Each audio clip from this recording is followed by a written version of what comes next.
Je ne sais pas si, en cette période d'avant-Noël, vous êtes en panne d'idées, justement, pour vos cadeaux au pied du sapin. Pourquoi, nous nous posons la question ce matin, pourquoi ne pas offrir des produits issus des savoir-faire artisanaux ou industriels d'excellence? Figurez-vous qu'on les trouve au sein des entreprises labellisées Entreprises du patrimoine vivant.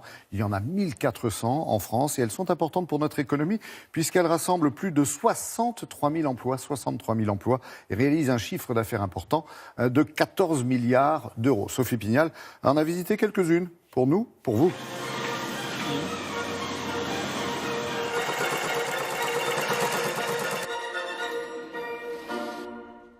Créé en 2005, le label Entreprises du patrimoine vivant est attribué par l'État pour 5 ans aux entreprises artisanales et industrielles d'excellence qui fabriquent en France.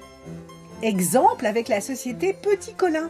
Cette entreprise qui fabrique des poupées respecte un savoir-faire hérité du début du siècle dernier.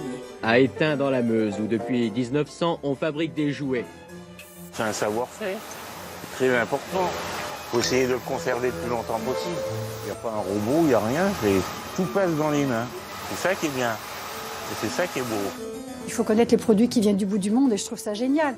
Mais il ne faut pas hésiter à défendre quand même ce qu'on fait de mieux.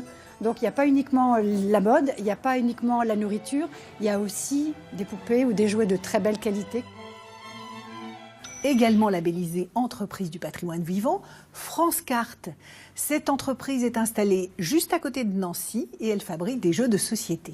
Une des particularités de la carte à jouer, c'est la qualité de l'impression parce qu'il ne faut aucun défaut. Nous avons l'autorisation de produire et de distribuer des cartes de casino en France. Nous sommes la seule entreprise à pouvoir imprimer la Marianne sur des cartes à jouer. Donc ça, c'est une finition typiquement artisanale. Les tranches argent et or, c'est très demandé par les maisons de luxe de façon générale. Et c'est là clairement un poste de travail avec un très gros savoir-faire historique dans l'entreprise. Et on n'a pas eu le droit de filmer? Non, vous n'avez pas eu le droit de filmer parce que nous avons des accords de confidentialité avec nos clients. Et les gourmands ne seront pas en reste puisque les confiseries, comme par exemple les macarons, peuvent être aussi labellisés. La tradition du macaron, elle remonte à Catherine de Médicis. Ouais, la Renaissance. Les sœurs macarons, c'est depuis 1793, voilà. C'est-à-dire à la Révolution française. C'est deux sœurs converses qui fabriquaient donc ce macaron dans un couvent à Nancy et qui ont été chassées de leur couvent. Elles ont développé ce macaron et on est seulement, nous, la 4e famille depuis la Révolution française à détenir ce secret de fabrication. Secret, vraiment? Vraiment. Je suis tout seul dans mon laboratoire à fabriquer ce macaron.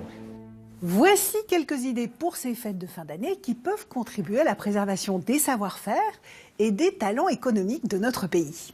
Place.